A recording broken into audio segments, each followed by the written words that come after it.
धर्मामध्ये वर्षभरात अनेक एकादशी येतात, परंतु आषाढी एकादशीला विशेष महत्त्व दिले गेले आहे. कारण या दिवशी लाखो वारकरी अनेक दिवसाचा प्रवास करून पंढरपूरमध्ये विठुरायाच्या दर्शनासाठी पोहोचतात.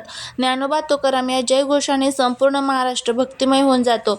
असे मानले जाते की या दिवशी भगवान विष्णू योगनिद्रेत जातात आणि चातुर्मासाची सुरुवात होते. त्यामुळे या दिवशी केलेली व्रत, पूजा, जप, दान आणि नामस्मरण याचे फळ अनेक पटीने वाढते. मित्रांनो, या आजच्या विशेष माहितीमध्ये आपण जाणून घेणार आहोत आषाढी एकादशीच्या दिवशी सकाळी उठल्यापासून रात्री झोपेपर्यंत कोणते नियम पाळावेत, भगवान विष्णूंची पूजा कशी करावी, कोणत्या चुका टाळाव्यात, कोणते पदार्थ खावेत, कोणते पदार्थ खाऊ नयेत आणि विशेषतः म्हणजे या दिवशी आपल्याला आंघोळीच्या पाण्यामध्ये ही एक वस्तू टाकायची आहे ज्यामुळे आपला पितृदोष, वास्तुदोष, नकारात्मकता, शत्रू, दारिद्र्य जे काही तर ते सर्व दूर होईल. अशा पद्धतीने संपूर्ण माहिती. आषाढी एकादशीच्या दिवशी शक्यतो ब्रह्ममुहूर्तावर म्हणजे सूर्योदयाच्या आधी उठावे. त्यानंतर भगवान विष्णूंच्या पलंगावर बसून विष्णूंचे स्मरण करावे. ओम नमो भगवते वासुदेवाय किंवा श्रीराम जय राम जय जय राम या मंत्राचा काही वेळ जप करावा. त्यानंतर स्नान करावे. स्नानाच्या पाण्यात थोडेसे गंगाजल किंवा तुळशीचे पान टाकल्यास ते अधिक शुभ मानले जाते. स्नानानंतर स्वच्छ वस्त्रे परिधान करावी. शक्य असल्यास पिवळ्या किंवा पांढऱ्या रंगाचे कपडे घालावेत, कारण हे रंग भगवान विष्णूंना प्रिय मानले जातात. त्यानंतर देवघर स्वच्छ करून भगवान विष्णू, विठ्ठल, रुक्मिणी किंवा श्रीकृष्ण यांच्या प्रतिमेसमोर तुपाचा दिवा लावावा. दिवा लावल्यानंतर धूप आणि अगरबत्ती दाखवावी. भगवान विष्णूंना चंदनाचा टिळा लावावा. पिवळी फुले अर्पण करावीत आणि सर्वात महत्त्वाचे म्हणजे तुळशीपत्र अर्पण करावे. तुळशीशिवाय विष्णू पूजा अपूर्ण मानली जाते. म्हणून या दिवशी तुळशीचे विशेष महत्त्व आहे. पूजा करताना विष्णू सहस्रनाम, हरिपाठ, भगवद्गीता किंवा विष्णू स्तोत्राचे पठण करावे. ज्यांना ते शक्य नसेल त्यांनी कमीत कमी 108 वेळा ओम नमो नारायण किंवा ओम नमो भगवते वासुदेवाय या मंत्राचा जप करावा. या दिवशी केलेला मंत्र जप मनातील नकारात्मकता दूर करतो, मनाला शांत करतो आणि ईश्वराशी जोडण्याचे काम करत असतो. पूजा पूर्ण झाल्यानंतर भगवान विष्णूंना नैवेद्य अर्पण करावा. आणि याच ठिकाणी अनेक लोकांना प्रश्न पडतो की आषाढी एकादशीच्या दिवशी कोणते पदार्थ खाल्ल्यास पुण्य मिळते आणि कोणते पदार्थ टाळले पाहिजेत. धार्मिक मान्यतेनुसार आषाढी एकादशीच्या दिवशी सात्विक आणि उपवासाचे पदार्थ खावेत. या दिवशी अन्नाचा संबंध केवळ पोट भरण्याशी नसून मन आणि आत्म्याच्या शुद्धीशी जोडला जातो. म्हणूनच आज आपण अशाच 3 शुभ पदार्थांबद्दल जाणून घेणार आहोत जे अनेक घरामध्ये परंपरेने बनवले जातात. सर्वात पहिला शुभ पदार्थ म्हणजे तुळशीयुक्त खीर. दूध, साखर, वेलची आणि थोडासा सुका मेवा घालून बनवलेली खीर भगवान विष्णूंना अत्यंत प्रिय मानली जाते. ही खीर बनवल्यानंतर त्यामध्ये तुळशीची 1-2 पाने ठेवून ती प्रथम भगवान विष्णूंना नैवेद्य म्हणून अर्पण करावी. त्यानंतर ती प्रसाद म्हणून ग्रहण करावी. धार्मिक मान्यतेनुसार खीर ही समृद्धीचे प्रतीक मानली जाते. दूध शुद्धतेचे प्रतीक आहे, साखर आनंदतेचे प्रतीक आहे आणि तुळस भक्तीचे प्रतीक आहे. त्यामुळे हा प्रसाद ग्रहण केल्याने घरात सकारात्मकता वाढते आणि मनाला प्रसन्नता मिळते असे मानले जाते. दुसरा पदार्थ म्हणजे साबुदाण्याची खिचडी. उपवासात साबुदाण्याचे विशेष महत्त्व आहे. साबुदाणा शरीराला ऊर्जा देतो आणि दीर्घकाळ पोट भरल्यासारखे राहते. शेंगदाणे, हिरवी मिरची, बटाटा, तूप घालून बनवलेली साबुदाण्याची खिचडी अनेक भक्त या दिवशी ग्रहण करतात. उपवासातील हा सात्विक पदार्थ मन आणि शरीर दोन्ही संतुलित ठेवण्यास मदत करतो असे मानले जाते.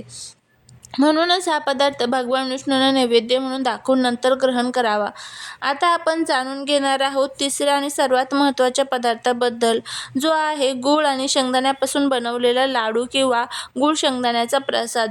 या दिवशी अत्यंत शुभ मानला जातो. गूळ हा गोडवा, आनंद आणि लक्ष्मीचे प्रतीक मानले जाते, तर शेंगदाणा हा परिश्रम, स्थैर्य आणि कष्टाचे फळ यांचे प्रतीक मानले जाते. म्हणूनच गूळ शेंगदाण्याचा प्रसाद भगवान विष्णूंना अर्पण करून तो ग्रहण केल्यास घरात सकारात्मक वातावरण निर्माण होते, कुटुंबामध्ये प्रेम वाढते आणि आर्थिक अडचणी दूर होण्यासाठी मानसिक बळ मिळते अशी श्रद्धा आहे. या दिवशी तुम्ही राजगिरा लाडू, भगर, त्याचबरोबर रताळे, केळी, सफरचंद, डाळिंब, दूध, ताक, दही, मखाने, सुकामेवा आणि नारळ पाणी यांचे सेवन करू शकता. हे सर्व पदार्थ सात्विक मानले जातात आणि उपवासात योग्य मानले जातात. आता जाणून घेऊया आषाढी एकादशीच्या दिवशी कोणते पदार्थ खाऊ नयेत. या दिवशी तांदूळ खाणे अनेक ठिकाणी वर्ज्य मानले जाते.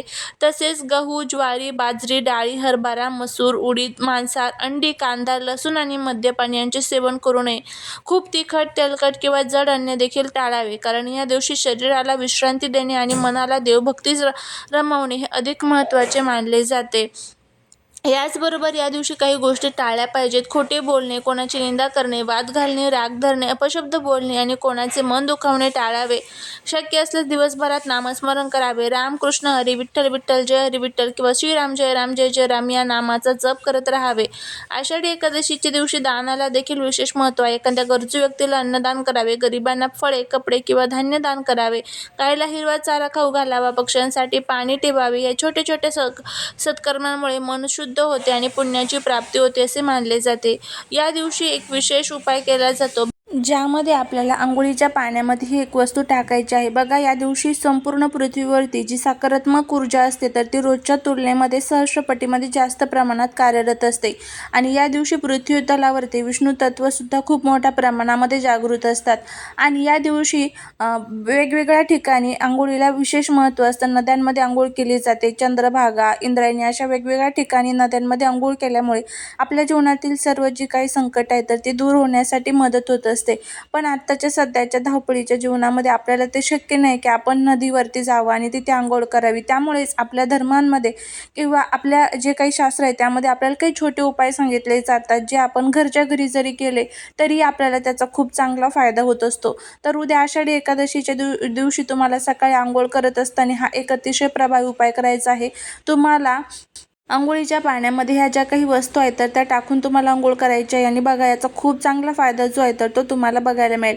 आता या वस्तू कोणत्या आहेत, त्या कशा पद्धतीने टाकायचं हे संपूर्ण आपण बघणार आहोत. त्यामुळे व्हिडिओ जर आवडला तर व्हिडिओला लाईक, शेअर, सबस्क्राईब करा. कमेंटमध्ये ओम नमो भगवते वासुदेवाय नमः लिहायला अजिबात विसरू नका. सकाळी लवकर उठून तुम्हाला हा उपाय करायचा आहे. शक्य झालं तर 8 वाजायच्या अगोदर करा किंवा नाही 8पर्यंत शक्य तर जेव्हा तुम्ही अंघोळ करत असाल तेव्हा करू शकता.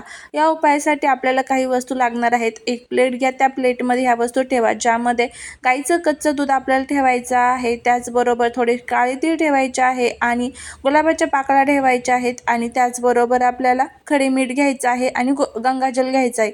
अशा पद्धतीने ह्या संपूर्ण ज्या पवित्र वस्तू आहेत, यातली एखादी वस्तू तुमच्याकडे नसेल तरीही चालेल, ती तुम्ही स्किप करू शकता. ह्या सर्व पवित्र वस्तू तुम्हाला घ्यायच्या आहेत. त्यानंतर तुम्हाला त्या आंघोळीच्या पाण्यामध्ये टाकायच्या आहेत. आंघोळ पाण्यामध्ये टाकल्यानंतर तुम्हाला हाताने ते पाणी व्यवस्थित मिक्स करायचं आहे. आणि मिक्स करत असताना हा मंत्र म्हणायचा आहे, गंगे यमुने चैव गोदावरी नर्मदा सिंधू कावेरी जलस्मिन् सिंधी कुरु.